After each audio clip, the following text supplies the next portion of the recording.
David's Outdoors. I did a wild camp last night, brilliant, a couple of nights ago, frosty, cold, really nice, and I'd talked about just kind of sort of pulling together some information really about if you're starting off wild camping, particularly in the winter, and particularly in sort of like UK type countries, especially Scotland. One of my friend's sons, and you know, generally if you're kind of young and you're starting to kind of get into it looks quite complicated. It looks like quite a minefield. What do I need to take to go wild camping? So I thought I'd just try and sort of condense just a really quick bit of information, maybe 10-15 minutes, and talk about some of the kind of essentials. So welcome back. If you're new to the channel, thanks for tuning in. So we'll just crack on. Really, what I would definitely encourage you to do is try out your gear. So, you know, in your back garden, in your granny's back garden, set your stuff up and sleep overnight with your gear. So that way you're going to test out how cold you are, how to put up your tent, what you're going to eat. So even just by doing one little dry run, you start to kind of sort of learn, right, okay, what are my essentials? If you sort of get a lot of new gear and drive in the middle of nowhere, hike for a few hours, and you've forgotten one or two components, or the weather turns bad, you have no phone signal, you hurt your leg, you know, very quickly what goes from being a good idea can end up being a nightmare. So do a little dry run, make sure that your tent goes up, make sure that you can guy it out so it's going to be kind of wind resistant. What I was trying to sort of think of an acronym, so I thought of this kind of sort of SCOTS. So today, just now, we'll talk a little bit about sort of sleep systems, and we use this word systems because it's not just a sleeping bag. For example, I take a little block pillow. Definitely you need some sort of thermal matting beneath your sleeping bag. So a system just tends to mean a few components in each bit. We talk about a cook system, so I'll talk through my cook system. Again, it's not just a gas cooker, or it could be, but it's often, you know, there's other elements. You're not going to cook, you know, you need pots, pans, some basic sort of stuff to a lighter. If you forget a lighter or a flint and you've got a gas cooker, it's a no start, it's a no show. So a system is trying to think about the whole thing. I couldn't think of for O in the Scots, so outdoor clothing and layering, you know, making sure that you've got a waterproof, making sure that you've got some layers. So that's kind of T, tent or tarp. So again, you know, you need something that's going to keep you dry overnight. Plus, if you're in a tent, you tend to be 2 or 3 degrees warmer just being out of the wind and within your kind of tent space. And then lastly, S for safety. So again, you know, mobile phone charged up, map, compass, somebody knows where you are, somebody knows what time you're coming back the next day, somebody knows where you're parking your car. So some basic safety, you know, a bit of a first aid kit in case you do have a cut or whatever. So that was the acronym that I came up with, SCOTS. So you need to sort of just be sort of, because I've been doing it so often for so long, when I'm packing my rucksack, I'm thinking like, okay, sleep system. So what do I mean by that? Well, over winter, I mean, again, I've talked a bit about this on some of my videos. This is a really decent winter Rab. It's called a Rab Ascent 1100. So it's 1100 grams in weight and it's down. Really warm. If you have a lighter sleeping bag, you need to layer up inside it. You need to put on a lot of thermal stuff, but you're not going to, you know. So spending and investing in a sleeping bag is going to be really essential, especially in Scotland in the winter. Investing in a roll mat. This is the next part of your sleep system. This is a inflatable air roll mat by Thermarest. There's millions of these different things. So Google, shop, and I bring a pillow. I bring a small little pillow that's in my videos a lot. So it's comfortable. As well as that, I've got a little pair of kind of sort of down sort of sock things that I wear. I've got a couple of pairs of thermals that I wear, and I always sleep with my hat. One night I forgot my hat, and I didn't get a good night's sleep because my head was really cold. So a simple thing like a hat can make a big difference. So write your checklist down. Hat, tick, I've got it all, So that's the basic sleep system. Cook system. I tend to keep my cook system in my trusty Montrose bag company, weatherproof, and then you've seen it on my videos. I use the MSR Pocket Rocket 2. I take a big gas. I've got a lighter here which is almost out. In here I've got the legs. I've got fire lighters, so I like to have a fire. I've got another lighter with a lot more gas in it. I've got another lighter here, so I've got 3 lighters.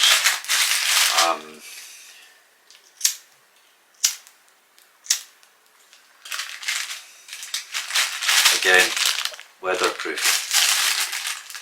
So having 3 lighters, you can't go too wrong. And I've got a flint as well somewhere else. I've got a small little fire bar as well that I could easily cook something, or at least heat something up.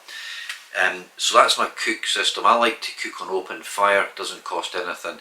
And there's a whole other videos about keeping safe, using fire obviously. Got different stoves, keeping it off the ground. In the winter in Scotland you're not too bothered, it's cold and wet and damp. But again, you need a lighter. The gas, this doesn't perform really well in sub-zero. So, is it going to be cold? Put this in the bottom of your sleeping bag. You can get better winter gas than that. So you need to be thinking, have I got everything? I've got my cooker, but what am I going to cook in? So you need to think, what am I going to be cooking? You need to do some planning. So that's your cook system.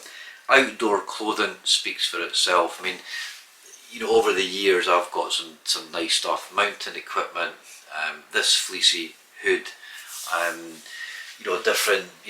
different weights of hoodies. I meant to say actually, in the sleep system, tinfoil. Having some tinfoil as a heat barrier is really good.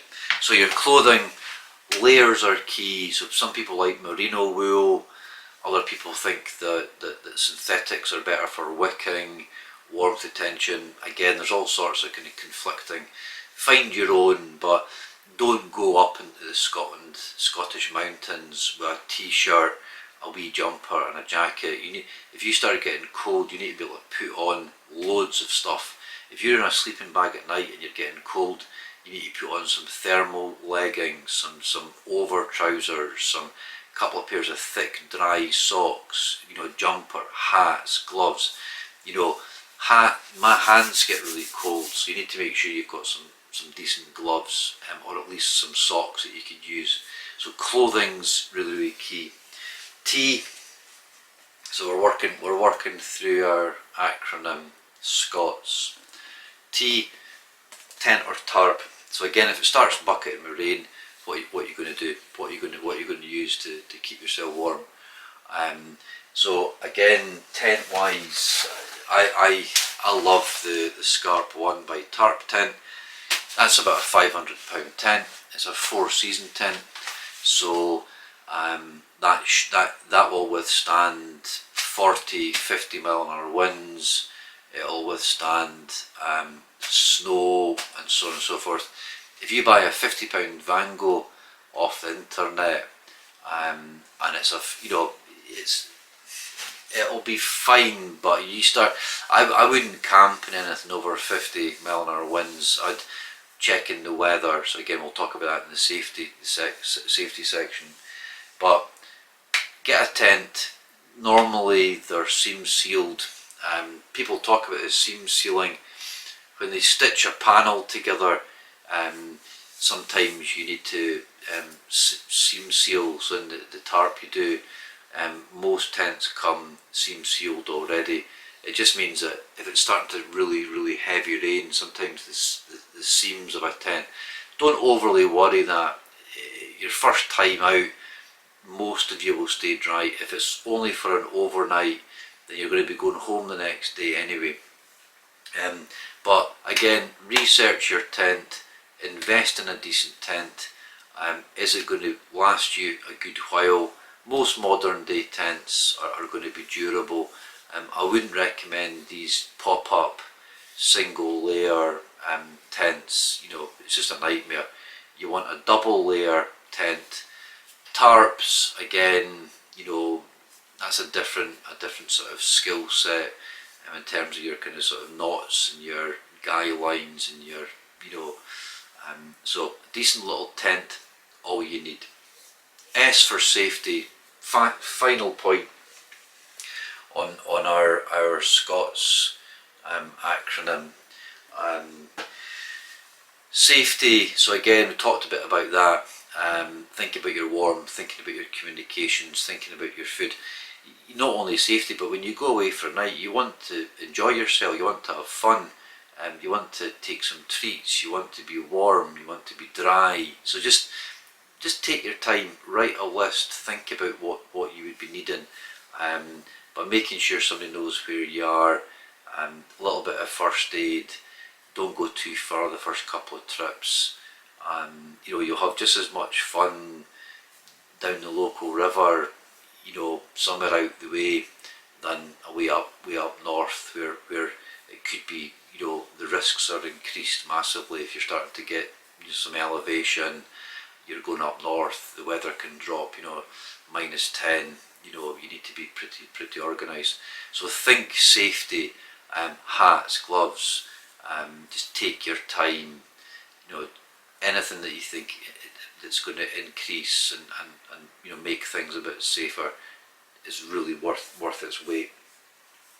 So I'm not going to ramble. This little video is going to be one take, very short. We've talked a good bit about the sleep system. Out of it all, I think your mat, believe it or not, is one of the most important factors getting you off of the ground, because if you're sleeping in a good sleeping bag, what happens is that all your weight sort of compresses the sleeping bag, and then you're right on the ground, and the ground will just leach any body heat out of you. And the couple of nights ago, I'd say it got to about -4, so that ground and you will be cold even in the best sleeping bag. So medium range sleeping bag. Invest second-hand stuff, ex-army stuff. I got a 4-season ex-army sleeping bag, bulletproof, big, heavy, but so again, we've not talked about rucksacks and stuff, so you need to be carrying all of this. So you get it on your back. How much weight? I twisted my knee the other day when I was out. My rucksack, I think it was climbing over a tree stump or something like that. So get used to carrying a little bit of weight.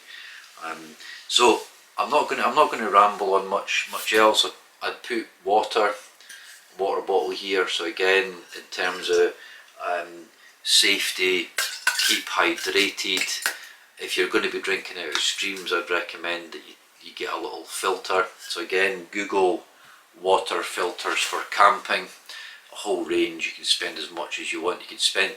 I got a little Sawyer mini, which has lasted me, which is fine.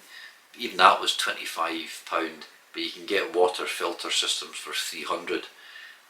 So again, if I'm going for an overnight, I'll take at least 2 litres. That's a litre. That weighs a kilogram. So the more water you carry, the more heavy your rucksack. So I take at least 2 litres, tend to take a tin of juice as well. But you can get stuff sacks, so that's going to compress that big sleeping bag right down, compress everything down, take, you know, not the bare minimum, take probably a little bit of extra, and then as you get a bit more experience, you'll dial that down into kind of what are your essential components. Things like making sure that you've got a lighter, you know, a simple little thing, making sure that you've got a spoon. I mean, you can make a spoon out of a knife. Have you got a knife though? So it's really about thinking, don't get too anxious, get out there, enjoy it, get into the outdoors, enjoy the space, enjoy that freedom. I've been loving getting out by myself. I was always jumping about my mates for years and years and years, but as I've got a bit older, I've really enjoyed that kind of independence, and just, you know, obviously I've got the dog, but it's just that bit about just kind of like getting out, you know. And I like to go back to spots that I've been to, so I know where I'm going. It's less stressful if you're needing to find, if you've never been in an area before. So a little bit of planning. I know a lot of people use Google Maps. You know, you can really start zooming down. That looks good, I'll go there. So you know, again, kind of sort of planning. But if you're up north and you're away off the beaten track, and there's a couple of B roads and there's a couple of paths, and and it's starting to get dark. Something else that I didn't mention was head torch. In Scotland right now it's dark at 5:30, 5:45. If you don't have a head torch, you're going to have a pretty shit night, because you're not going to be able to see anything. So, you know, I would say in here, in terms of safety, head torch is essential within your safety section there as well. So listen, hope that's been useful. Please leave a little comment if you think I've missed anything out, or if you've got a better suggestion. I know I've been asked a few times just about, you know, Logan recently and Ruby. People, you know, young people that I know are thinking of getting back into it or starting with the first time. So just take your time. It's great that young people are going out. Just respect the countryside, tidy up after you, leave no trace. Quite literally, when you look behind you at your site, you would not know that you've been there. Take away any fire rubbish, put it back to as it was, all rubbish. If you're using the toilet, dig it deep. Don't leave lots of, you know, any sort of rubbish behind you. Respect the countryside and get out there and enjoy yourselves. So, short one today. Thanks again for tuning in. We'll wrap it up there, and we'll see you on the next trip. Take care. Audrey just came in there to say hello. Oh, jeez. Burp. She just had her hair cut.